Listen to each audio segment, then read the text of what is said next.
All right, welcome to this explainer.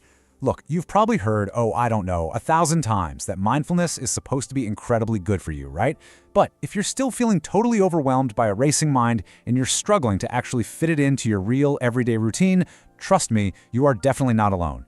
Today, we're going to cut right through all the noise. We're looking straight at the practical science of how to actually find focus and emotional balance in everyday life. Let's dive in.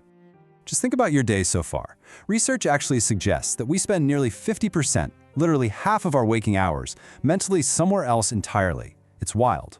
You know the feeling, you're physically sitting in a meeting, but mentally, you're stressing out over an email, or maybe replaying some awkward conversation you had earlier, or just wondering what on earth you're going to make for dinner.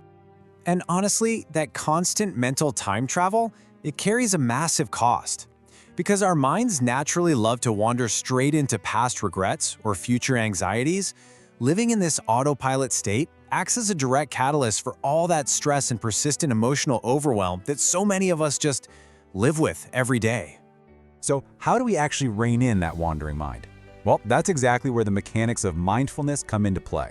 It's all about intentionally paying attention to the present moment with openness, a little bit of curiosity, and this is key, absolutely zero judgment. And sure, while that definitely stems from ancient traditions, it's heavily utilized across healthcare and psychology right now for one simple reason: it flat out works to physically and mentally ground us. Now, even if you already know the basics, it is incredibly common to sit down and just feel like you are quote-unquote bad at meditation. When your mind inevitably wanders off, it's so easy to assume you're just failing at it. But before we go any further into the mechanics here, we absolutely have to let go of that assumption. Seriously, scratch that idea entirely, because it completely misses the whole point of what we're doing. Let's get really clear on what we're actually doing here. Mindfulness is absolutely not about emptying your mind or forcing relentless positivity. I mean, trying to just stop your thoughts is pretty much biologically impossible anyway, and it's definitely not some escape hatch to avoid difficult emotions. Instead, it is a highly practical, very active mental exercise. So instead of striving for this perfectly empty mind, the true objective is really just to notice. It teaches us to observe our thoughts and our emotions as they happen, without automatically reacting to them. You can think of it kind of like sitting on a park bench and watching a train of thought go by, rather than jumping onto that train and letting it take you miles away from where you actually are. Okay, the science backing this up is where things get truly fascinating. We aren't just talking about feeling momentarily relaxed, you know? We are talking about actual structural and functional changes in the brain. This practice physically targets the exact networks responsible for your attention, your emotional regulation, and your decision-making. You are literally, and I mean literally, rewiring your brain to operate more efficiently. And those structural changes, they generate an incredible real-world return on investment.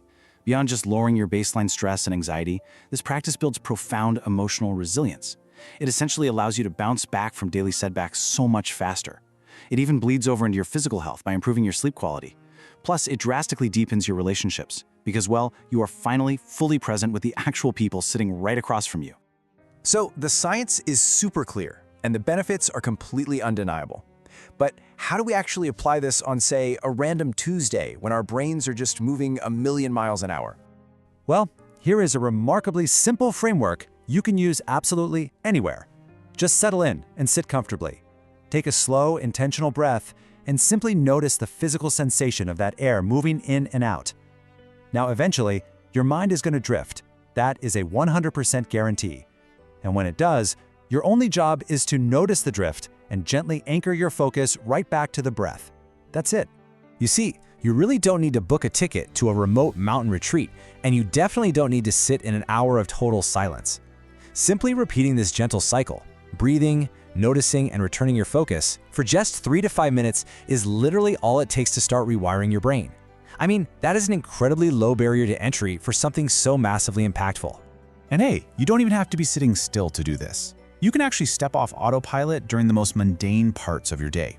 You can practice by, feeling the warmth of your mug while drinking your morning tea, or really paying attention to the sound of the water while you're washing the dishes, or just feeling the ground under your feet on a walk. The whole goal is simply to be completely locked into the sensory experience of the exact moment you're in. But here is the biggest trap people fall into: assuming a wandering mind is a failure. Let me tell you, There is absolutely no such thing as a perfect meditation. Having a stray thought is completely, entirely normal.